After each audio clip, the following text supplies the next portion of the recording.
ایک شہزاد کی بیوی اور بیٹی بیمار، اللہ شفا عطا فرمائے، ساس نے اپنے داماد سے بوسہ لیا جبکہ وہ سو رہا تھا۔ بیدار ہونے پر ساس نے کہا کسی کو بتاؤ مت، اب داماد کو روزانہ تنگ کرتی ہے، کیا اس کی بیٹی کا رشتہ تو ختم نہیں ہوا؟ نہیں، داماد تو اس کا بیٹا ہے، اگر اس نے اس کو بوسہ دیا تو کوئی بات نہیں، لیکن اگر شہوت سے دیا ہے تو پھر اس کی بیٹی حرام ہو جائے گی۔ میری بیوی ماں کے گھر چلی گئی، اب خرچہ مانگتی، خرچہ تب آپ کے ذمہ جب آپ کے گھر میں رہے۔ گھر پر غازی عباس علم بردار کا علم لگانا یہ شیعہ کی عادت ہے، علامت ہے اور بدعت ہے۔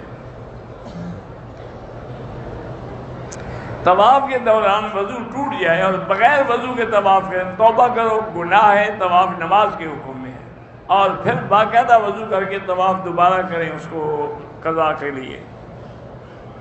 کبوتر چوک کے بعد اذان کی آواز آتی ہے، اذان کی آواز تو پورے مکے میں آتی ہے، مقصد یہ ہے اگر صفیں جڑتی ہیں اور نظر آتی ہے نماز ہوگی ورنہ نہیں ہوگی۔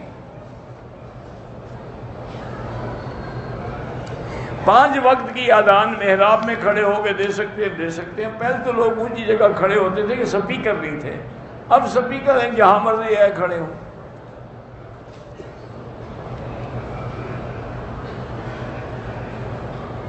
کہتے ہیں جی کہ صبح نماز کے لیے جب ہم اٹھتے ہیں تو اس وقت کتے زور زور سے بھونکتے ہیں، کیا وجہ ہے؟ ان سے پوچھو کبھی، مجھے کیا پتا ہے، وہ آپ سے ڈرتے ہوں گے تو بھونکتے ہوں گے نا۔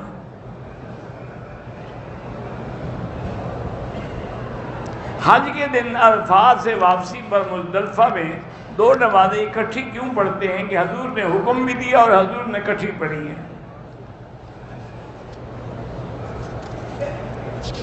کیوں کا کیا معنی ہے؟ جب حضور نے عمل کیا سنت ہے بس۔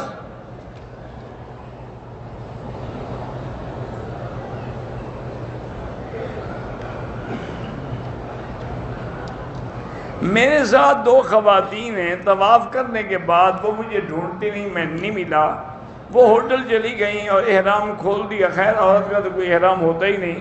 پھر رات کے بعد مسجد عائشہ جا کے احرام باندھ کے عمرہ مکمل کیا تو ٹھیک ہے، کوئی دم شم نہیں۔ عورت کا کیا احرام؟ وہ تو چادر رومال جو باندھتے ہو تو خود باندھتی ہے، شریعت کا تو کوئی حکم نہیں۔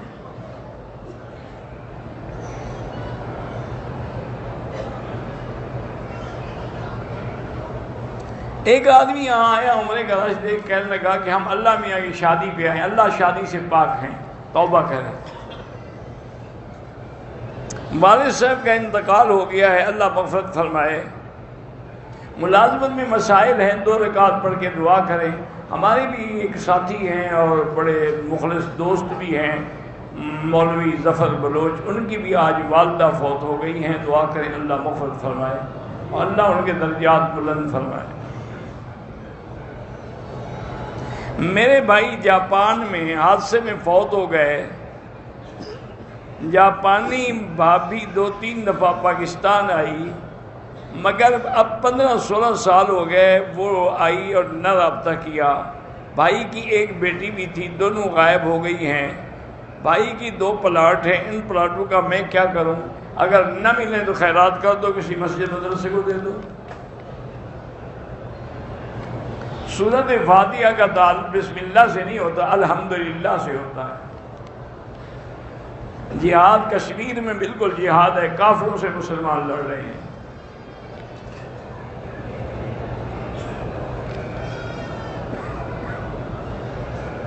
اگر ہم نے 10 ذی الحج کو کنکریاں مارنے کے بعد قربانی کی، سر نہیں مڈایا لیکن کپڑے پہلے پہن لیے، بہرحال ترتیب اگر آگے پیچھے ہو جائے، حنفی مسلک میں تو دم ہے، باقی ائمہ کے نزدیک کوئی نہیں، اور اگر تھوڑی دیر گزری تو حنفی مسلک میں بھی دم نہیں ہے۔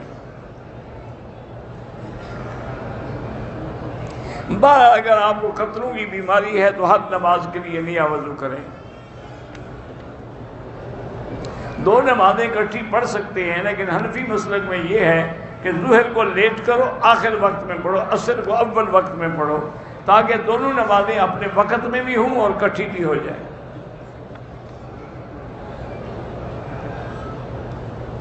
اگر طواف کر رہے تھے اور نماز کھڑی ہو گئی، اگر 1-2 چکر تھے پھر تو ابتدا سے شروع کرو گے، اگر 4 چکر کر چکے تھے تو پھر جہاں ہیں وہیں سے شروع کرو گے۔ طواف کے دوران جا کے زمزم پی لیا، پھر آ کے چکر شروع کیا، ٹھیک ہو گیا، لیکن ایسا نہ کیا کریں۔ عمرے کے دوران بیت اللہ کو ہاتھ لگانا یا چومنا جائز نہیں ہے۔ گھروں میں قرآن پاک پڑھنا جائز ہے، بالکل جائز ہے، کیوں نہیں؟ اللہ کا قرآن گھروں میں پڑھا کرو۔ قرآن میں موبائل میں قرآن پڑھ سکتے ہیں۔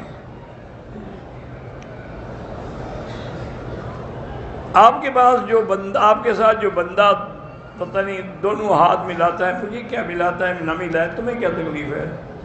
یہ کوئی مسئلہ ہے؟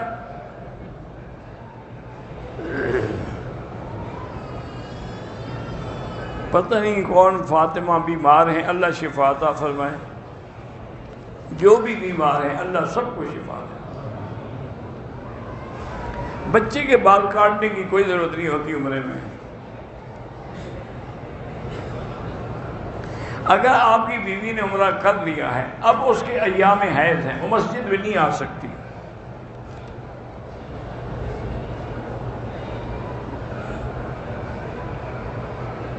بہرحال وہ پتہ نہیں کیا مسئلہ تھا، دم پڑ گیا۔ اگر نہیں ہے پیسے، جب اللہ دے تو پاکستان سے بھیج کے کروا دیں۔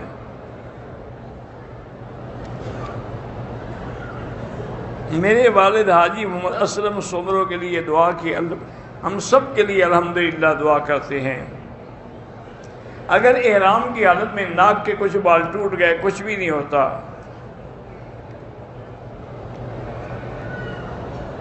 بیٹا